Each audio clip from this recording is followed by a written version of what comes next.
So guys NTPC limited ने आज अपने क्वार्टर टू के नंबर्स अनाउंस कर दिए और जब रिजल्ट्स की बात आती है तो इन्वेस्टर्स का फेवरेट यस डिविडेंड भी कंपनी ने आज अनाउंस किया एनटीपीसी लिमिटेड। अब इन रिजल्ट्स का पहले तो ये देखेंगे कि रिजल्ट्स पॉजिटिव है या फिर नेगेटिव और इन रिजल्ट्स का क्या इफेक्ट देखने को मिल सकता है चार्ट पर। सभी चीजें समझेंगे, वीडियो को एंड तक देखना और सब्सक्राइब जरूर कर देना because we are NIS 7 certified.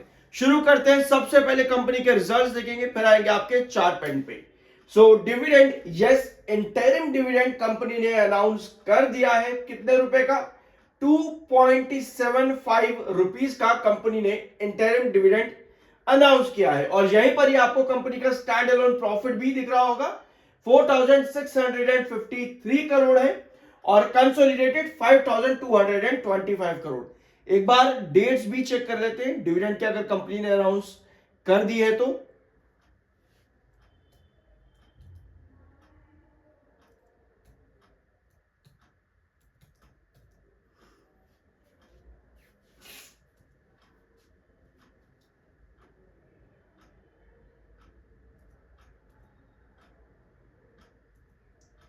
नहीं, शायद कंपनी ने डेट्स अभी अनाउंस नहीं करी हैं। ठीक है, अगर कर दी होगी तो मैं आपको नेक्स्ट वीडियो में अपडेट कर दूंगा। जो भी कंपनी ने रिकॉर्ड डेट्स या फिर आपकी डिसबर्समेंट डेट जो है कंपनी अनाउंस की होगी तो आपको नेक्स्ट वीडियो में मिल जाएगी। ठीक है, सो ये जो डाटा है क्वार्टर टू का कंपनी के, ये है कंसोलिडेटेड डाटा, सारी फिगर्स यहां पर करोड़ में है। शुरुआत करेंगे सबसे पहले आपके टोटल इनकम सितंबर 2025, जून 2025 और सितंबर 2024। सो 2025 सितंबर में कंपनी की टोटल इनकम आई है 45,262 करोड़ की, जो कि जून क्वार्टर के अंदर थी 47,821 करोड़।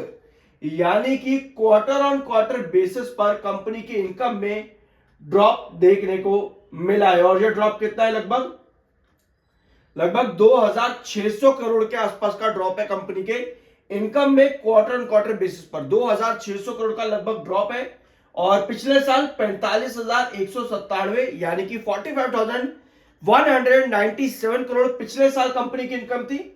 तो ईयर ऑन ईयर बेसिस पर स्लाइट इंक्रीज है 65 करोड़ का इनकम के अंदर। ठीक है, 65 करोड़ का इंक्रीज है ईयर ऑन ईयर कंपनी की टोटल इनकम पे, स्लाइट इंक्रीज है, बस छोटा सा, ज्यादा कोई बड़ा इंक्रीज नहीं है। But yes, quarter on quarter base पर कंपनी को एक बड़ा झटका कह सकते हैं यहां पर लगा है। एक्सपेंसेस देख लेते हैं, उसके बाद कंपनी के प्रॉफिट्स पर आएंगे। 40,218 करोड़ ये है कंपनी के एक्सपेंसेस 2025 सितंबर में। जून में 42,539 करोड़ के कंपनी के एक्सपेंसेस थे और पिछले साल 40,877 ये थे कंपनी के एक्सपेंसेस। तो ईयर ऑन ईयर बेसिस पर कंपनी के एक्सपेंसेस जो है कम आए हैं और क्वार्टर ऑन क्वार्टर बेसिस पर भी एक्सपेंसेस कंपनी के कम आए हैं। But quarter on quarter basis पर कंपनी के इनकम में एक ड्रॉप है, सिग्निफिकेंट ड्रॉप है। तो ऐसे में प्रॉफिट बिफोर टैक्सेस कंपनी का आ जाता है 5,624 करोड़ का सितंबर 2025 में। जून में था 5,757 करोड़ का। तो quarter on quarter basis profit before taxes company का कितना कम हुआ है, 100 एंड कितना हो जाएगा, 37 और ये हो जाएगा आपका अराउंड, गिव मी 1 सेकेंड, 37, ठीक है, 137 करोड़ के आसपास का ड्रॉप है कंपनी के प्रॉफिट बिफोर टैक्सेस के अंदर क्वार्टर ऑन क्वार्टर बेसिस। पिछले साल 4,710 करोड़ के कंपनी के प्रॉफिट बिफोर टैक्सेस आए थे। तो ईयर ऑन ईयर बेसिस पर अच्छा इंक्रीज है कंपनी के प्रॉफिट बिफोर टैक्सेस में। But quarter on quarter basis पर कंपनी के क्योंकि इनकम में बड़ा ड्रॉप है तो ऐसे में प्रॉफिट भी कंपनी के कम हो जाते हैं बिफोर टैक्सेस में क्वार्टर ऑन क्वार्टर। अब आते हैं प्रॉफिट फॉर द पीरियड पे। तो सितंबर 2025 टैक्स कटने के बाद में 5,225 करोड़ का कंपनी का प्रॉफिट बनता है, जो कि जून क्वार्टर में था 6,108 करोड़ का।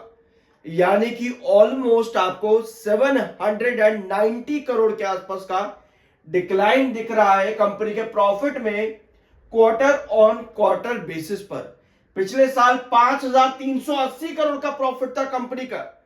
यानी कि ईयर ऑन ईयर बेसिस पर भी कंपनी के प्रॉफिट जो है डिक्लाइन कर जाते हैं। कितना, 155 करोड़, 155 करोड़ का जो है प्रॉफिट डिक्लाइन हुआ है कंपनी का ईयर ऑन ईयर बेसिस पर। सो ऐसे में कंपनी ने सिर्फ और सिर्फ एक सेगमेंट में इंप्रूवमेंट शो करी है। अगर हम कंपनी के रिजल्ट्स ओवरऑल देखें तो सिर्फ टोटल इनकम कंपनी की ईयर ऑन ईयर बेसिस पर इंक्रीज आया है, वो भी स्लाइट इंक्रीज है 63 करोड़ के आसपास का।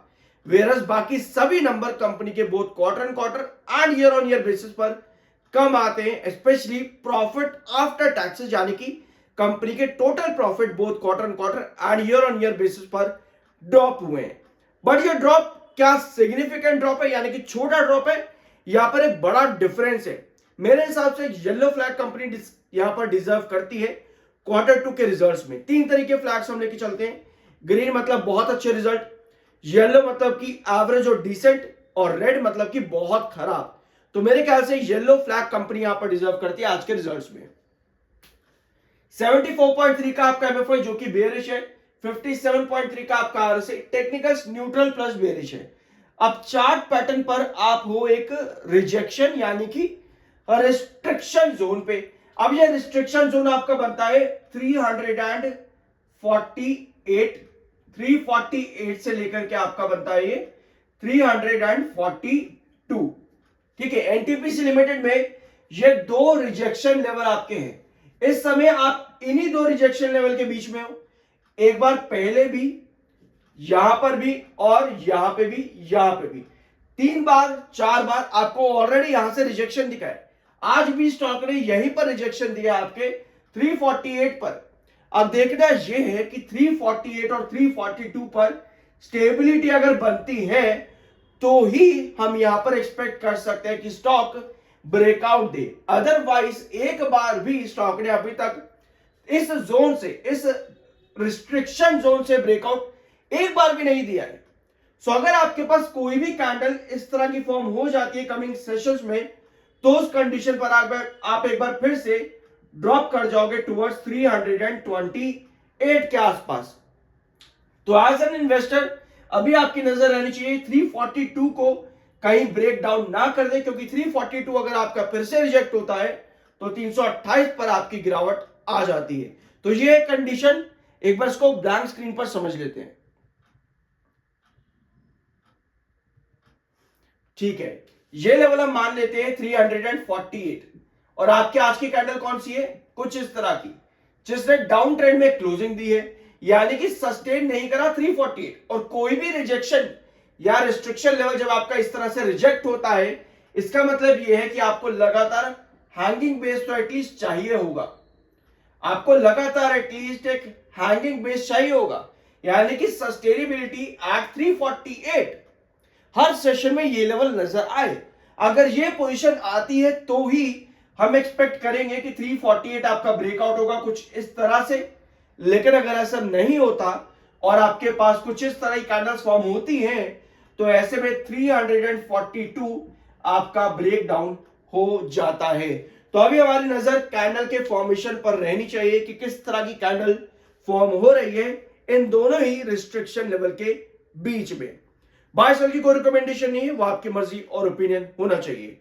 सब्सक्राइब के बिना मत जाना, मिलता है अगले वीडियो में।